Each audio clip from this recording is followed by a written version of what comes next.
Foreclosures just taking over the tri-state. Have you noticed? It used to be known as a silent crisis. Not anymore, though. Look around your neighborhood. Foreclosure is really hard to miss. Yeah, it's a problem that doesn't just take one home. It actually affects an entire community. News 5's Laura Borchers talked to one neighbor who's very fed up. When we first moved in here about 7 years ago, the house next door was meticulously maintained. The lawn was perfect. Today, that couldn't be further from the truth. The Boone County home next to Jill Cahill has been vacant and unkempt for more than a year, and she's fed up, mainly concerned for her small children. This is a news clip from WLWT News in 2008, showing the effects of the foreclosure crisis on the ground in Cincinnati, Ohio.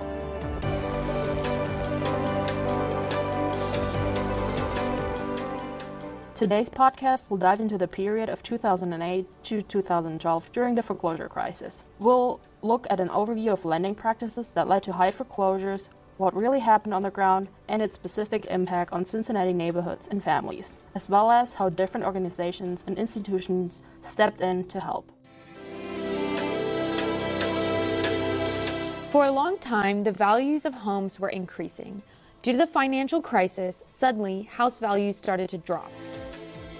If you look at Cincinnati between 2007 and 2013, residential property values declined by over 12%.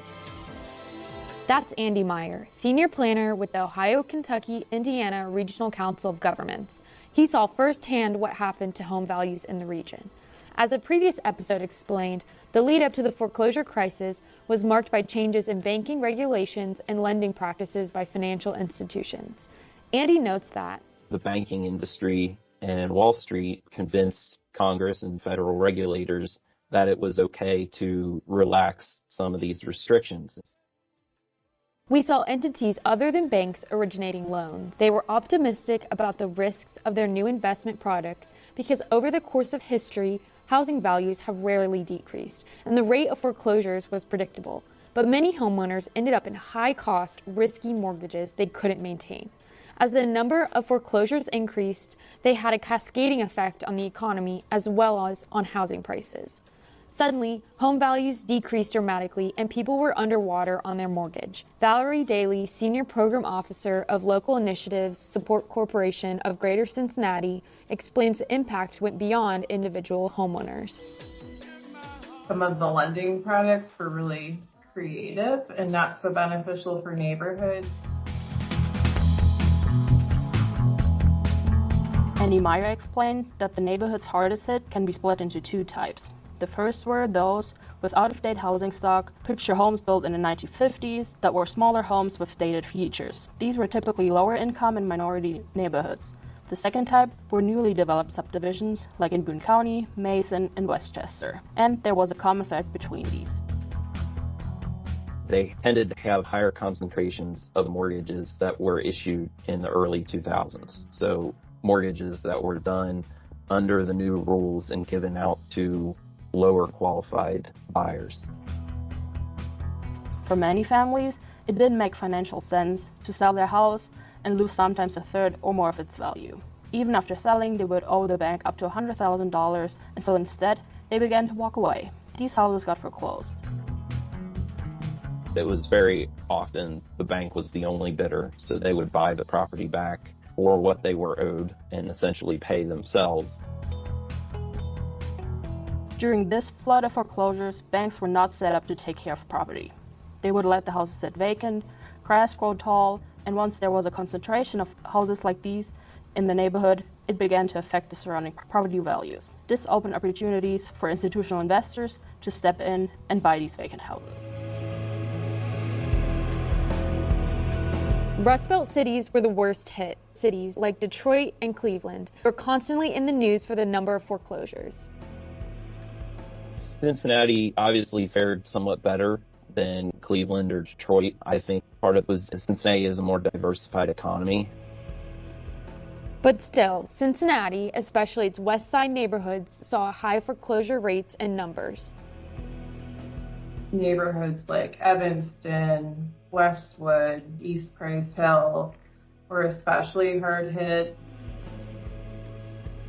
Based on the Working in Neighborhoods report on the foreclosure crisis, we can see neighborhoods on the west side of Cincinnati, such as East Price Hill, West Price Hill, and Westwood, were the most damaged from the crisis, with each having over 500 completed foreclosures. Also, the WIN report shows that the neighborhoods most impacted by the foreclosure crisis within the city of Cincinnati between the years of 2006 and 2012 were South Fairmont and South Cummingsville, having 16.89% and 12.8% of their housing stock foreclosed, respectively. According to a study from 2021 done by the City of Cincinnati, 49.6% of South Fairmont residents live in poverty. The same study notes for South Cummingsville and Millvale together that 60.3% of residents live in poverty. Like South Fairmont, South Cummingsville is a predominantly black neighborhood with a black population of 95.3% in 2010. We haven't talked about it enough, but we've lost black population in the city of Cincinnati over the last decade. And I think part of it is connected with the foreclosure crisis, people being forced out of their homes, rents increasing, home prices increasing, incomes not increasing. And we've got a lot of higher income individuals moving into neighborhoods.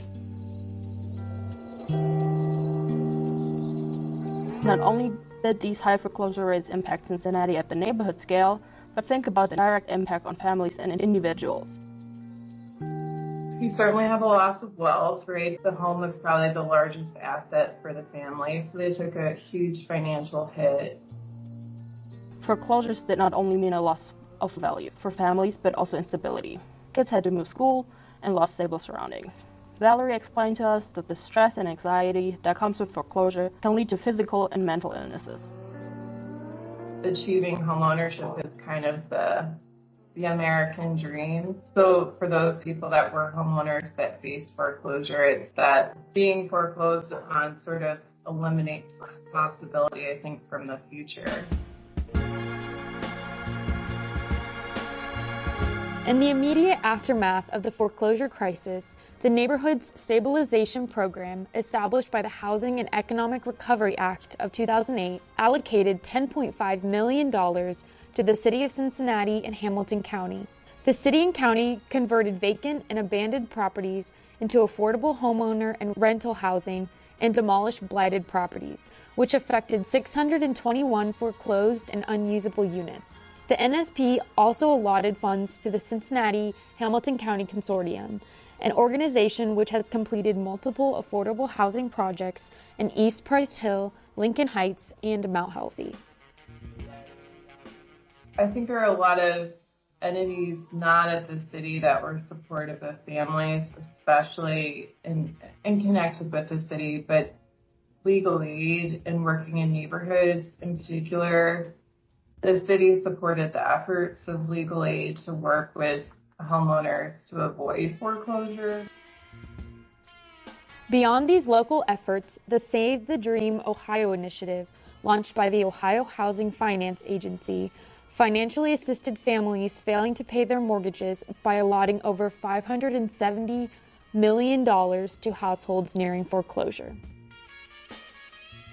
The lasting impacts of that foreclosure crisis and the loss of wealth and the loss of homeownership opportunities are something that neighborhoods are still struggling with today.